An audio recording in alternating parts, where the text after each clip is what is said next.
हम डील करते हैं किसी भी चीज का। हमने गाड़ी का लोन लिया, जैसे भाई का ट्रैक्टर का लोन था।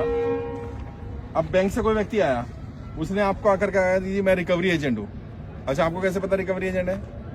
किसी की शक्ल पे थोड़ी लिखा है, गुंडा मवाली भी तो हो सकता है। तो आपको क्या करना है, जब भी कोई व्यक्ति रिकवरी एजेंट बोले अपने आप को, या ये बोले कि मैं रिकवरी के लिए बैंक से आया हूँ, सबसे पहले उसका आई कार्ड मांगो।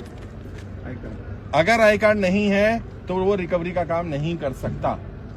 ज्यादातर रिकवरी एजेंट फ्रॉड है, बैंक के नाम पर धोखाधड़ी कर रहे हैं, और उन लोगों को बैंक ने ये अधिकार नहीं दिया कि वो आपके घर आकर के बदतमीजी करें, मिसबिहेव करें।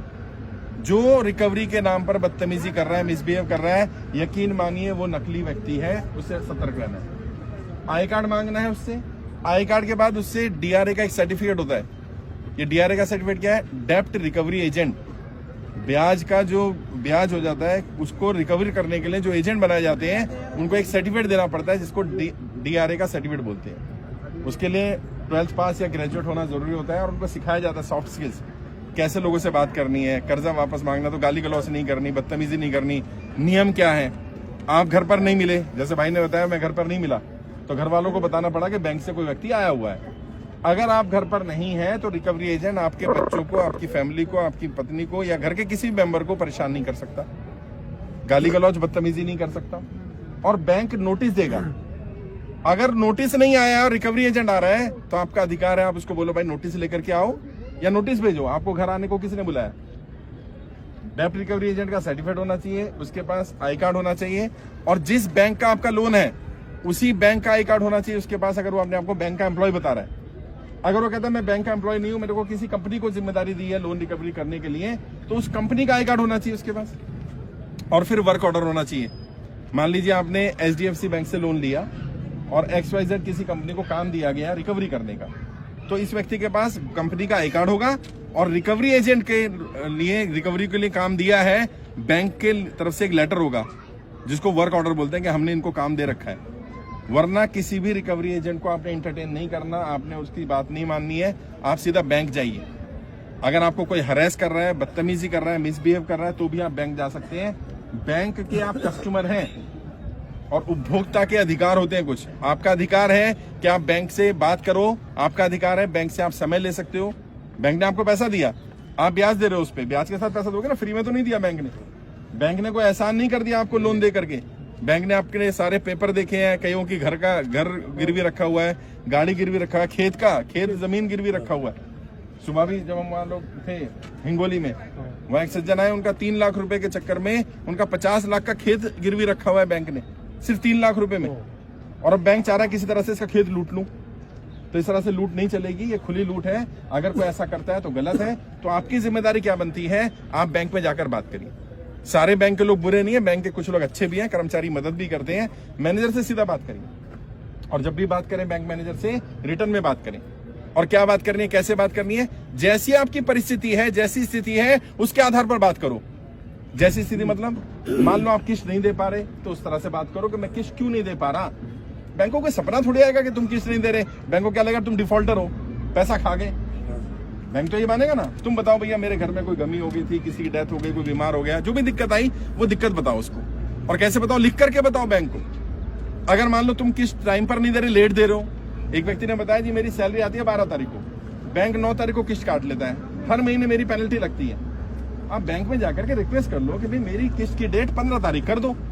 अब उससे क्या होगा, आपकी जो 12 तारीख को 9 तारीख को किस्त लग रही है और 12 को सैलरी आ रही है, 15 को लगेगी वो, तो आपको उस पर पेनल्टी नहीं देनी पड़ेगी। आप अपनी स्थिति तो बताओ।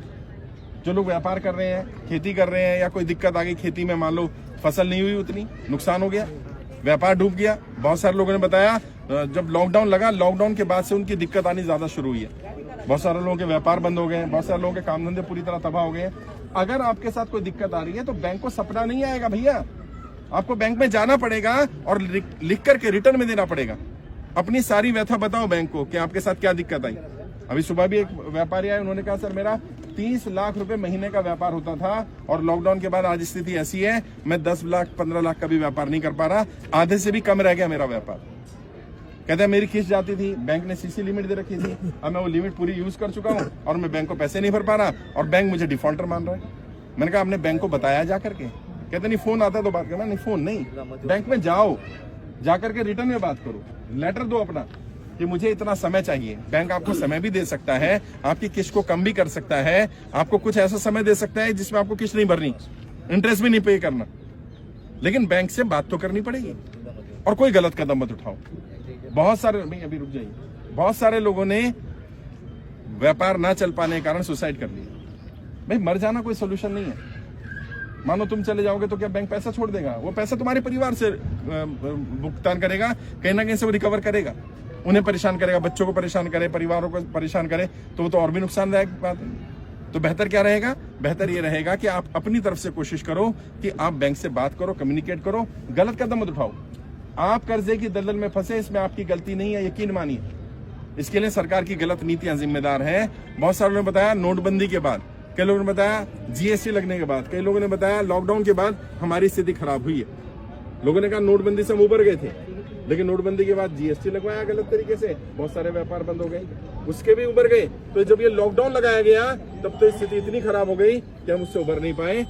और अभी सरकार के लोग क्या कह रहे हैं? अभी आप देखो, वित्त मंत्री ने ही बोला है सदन में क्या कि जी अब कोरोना से लोग उबर गए, कोरोना की अब समस्या नहीं है। अरे अभी तो ज्यादा समस्या आ रही है, लोगों के व्यापार बंद हो गए, नौकरियां छूट गई, उनके पास कोई काम धंधा नहीं बचा है। आज दिक्कत बहुत ज्यादा है, लेकिन इसका मतलब ये नहीं आप खुद को सजा दे लें, इसका मतलब ये नहीं है कि आप अपने आप को नुकसान करें, अपने परिवार को नुकसान करें। जैसा अभी बेंगलोर में किया, एक इंजीनियर ने अपनी 2 साल की बेटी को मार दिया पानी में डुबोकर। क्यों? क्योंकि खाना मांग रही थी और उसके पास खाना देने के लिए नहीं था। इंजीनियर था, अच्छी खासी नौकरी चलती थी, लॉकडाउन के बाद से जो नौकरी छूटी, आज तक नौकरी नहीं मिली उसे, और वो जेल में चला गया, परिवार तबाह हो गया। ऐसा कोई कदम मत उठाओ। सरकार के आंकड़े बता रहा हूं, पिछले 5 वर्ष में लगभग 50,000 से ज्यादा व्यापारी सुसाइड कर चुके हैं, आत्महत्या कर चुके हैं कर्जे के कारण। कर्जा एक बड़ी समस्या है, बड़ा दलदल है। कर्जे से बाहर निकलने की ट्रेनिंग भी दे रहा हूं, फ्री दे रहा हूं आपको।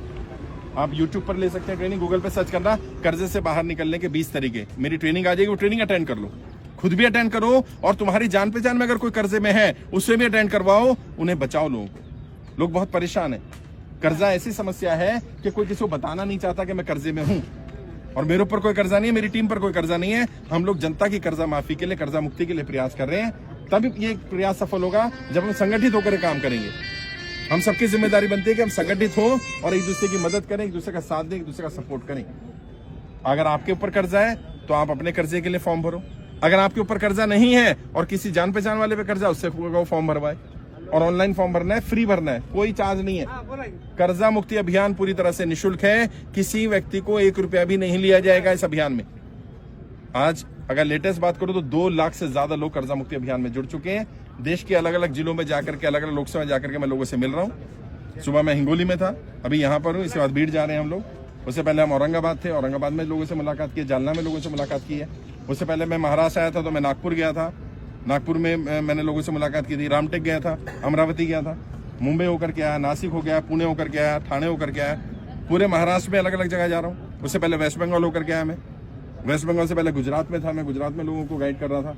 मैं हरियाणा होकर के आया हूँ, पंजाब होकर के आया हूँ, उत्तर प्रदेश होकर के आया हूँ। अभी यहाँ से मध्य प्रदेश जा रहा हूँ, 13 तारीख को मध्य प्रदेश जाऊंगा।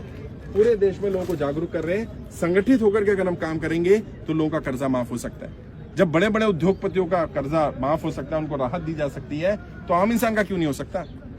आपको पता है 10 लाख करोड़ से ज्यादा का लोन बड़े बड़े उद्योगपतियों का राइट ऑफ किया गया है। 10 लाख करोड़। और 10 लाख करोड़ कितना होता है? अगर 1 करोड़ लोगों का 10-10 लाख रुपए माफ किया जाए तब जाकर के बनेगा 10 लाख करोड़। कितने 100 परिवारों का माफ कर दिया, तो हमसे क्या दुश्मनी यार? हमारे भी माफ कर दो। किसी का क्या लोन है? गाड़ी का लोन होगा, इनका भाई का ट्रैक्टर का लोन है, 9 लाख रुपए का लोन है, कर दो माफ यार, क्या हो गया? तो गाड़ी का लोन है, बच्चे की पढ़ाई के लिए लोन लिया, कोई शादी ब्याह होती है उसमें लोन ले लेते हैं, किसी साहूकार से लिया, किसी रिश्तेदार से लिया, किसी जानकार से लिया, वो सरकार माफ कर दे। और लोन माफी का प्रोसेस भी समझो क्या होता है। मान लो इन्होंने इनसे पैसा लिया, अब इनका लोन तो माफ हो गया, इनके पैसे क्या होगा? इनका पैसा मर जाएगा। यार इन्होंने मदद करी, इनका पैसा तो नहीं मरना चाहिए ना। तो उसका प्रोसेस क्या होता है? सरकार जब लोन माफ करती है, इनका तो माफ हो जाएगा, इन्हें सरकार पैसा दे देगी। यानी आपने भी किसी रिश्तेदार से, किसी जान पहचान वाले से अगर पैसा लिया है तो उसका पैसा मरेगा नहीं, आपका लोन सरकार माफ करेगी और उसका पैसा सरकार दे देगी। तो सरकार, ये जो कर्जा माफी है जब भी सरकार करती है, इससे लोगों को फायदा होता है, लाभ होता है। इसलिए बार बार लोग कोशिश भी करते हैं। और ऐसा नहीं है भारत में कोई नई चीज है, पहले 2 बार किसानों का कर्जा माफ हुआ है।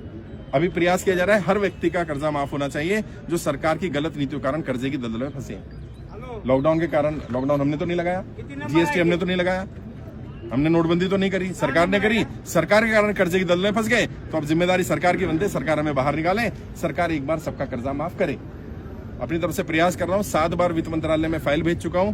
2 लाख से ज्यादा लोग कर्जा मुक्ति अभियान में जुड़ चुके हैं। देश के हर राज्य में, हर जिले में अभियान चल रहा है। आपको जानकारी देनी थी, अब आप लोगों को जानकारी दे सकते हैं। यूट्यूब पर, गूगल पर, फेसबुक पर, जहां भी आप फॉलो करते हैं वहां पर आपको जानकारी मिल जाएगी। कर्जा मुक्ति अभियान पूरी तरह से निःशुल्क है, पूरे देश में काम कर रहा है। बाकी अभी आपसे मुलाकात करूंगा। जिन लोगों ने फॉर्म पहले भरा हुआ है हमारा, पहले उनसे मुलाकात करी जाएगी। जिन लोगों ने फॉर्म नहीं भरा, आज ही उनका फॉर्म भी भरवा दिया जाएगा। अभियान पूरी तरह से निःशुल्क है, किसी को 1 रुपया भी नहीं देना है। बैंक का कोई कर्मचारी आता है, वित्त मंत्रालय से आता है, कोई व्यक्ति आता है आपसे, आप अपनी सच्चाई बताना, उन्हें बताना आप कर्जे की दलदल में कैसे फंसे, क्या दिक्कत आई, क्या समस्या आई, और सरकार फिर आपका कर्जा माफ क्यों करे, वो भी आपको उन्हें बताना पड़ेगा। मैं अपनी तरफ से इतना कर सकता हूं कि आपके फॉर्म भरवा दूं, आपकी जानकारी सरकार को भेज दूं। उसके बाद की जिम्मेदारी आपकी होगी कि आप इस मिशन को आगे बढ़ाएं, ज्यादा लोगों को जानकारी दें। जैसे मैं बार बार कह रहा हूं, कोई गलत कदम नहीं उठाना। आप कर्जे की दलदल में फंसे, इसमें आपकी गलती नहीं है, कोई गलत कदम मत उठाइएगा। किसी को कोई दिक्कत आती है, परेशानी आती है, कोई बैंक का व्यक्ति परेशान करता है, कोई रिकवरी एजेंट परेशान करता है, कोई एनबीएफसी वाला, कोई साहूकार अगर परेशान करता है, आप हमारी टीम से संपर्क करिए, हमारी टीम आपकी मदद करेगी। हर राज्य में हमारी टीम है, महाराष्ट्र टीम के साथी हैं, इनसे आप मिल सकते हैं। डॉक्टर सुरेश यादव जी हैं, ये मुंबई के अध्यक्ष भी हैं, और ये हमारे महाराष्ट्र टीम में आजा भाई अनिल मोहिते हिंगोली लोकसभा से इंचार्ज है हमारे साथ, और यहाँ पर भी ये देख रहे हैं, इनसे संपर्क कर सकते हैं। अक्षय जी से संपर्क कर सकते हैं, अक्षय मेहरे भारती जी, ये भी महाराष्ट्र टीम में है। गणेश रामटेक भारती जी, ये अमरावती लोकसभा से हैं। कश्मीर चंद भारती जी, वो भी हमारे साथ हैं, उनसे मिल सकते हैं आप। और भी हमारी टीम के साथी हैं, महाराष्ट्र में बहुत अच्छी टीम है हमारी जो लोग काम कर रहे हैं। तो अभी एक व्यक्ति से मुलाकात करते हैं, पहले फिर बातचीत करेंगे। मुरलीधर जी से बात होगी। मुरलीधर जी, फॉर्म भर दिया ना आपने? हाँ, ठीक है।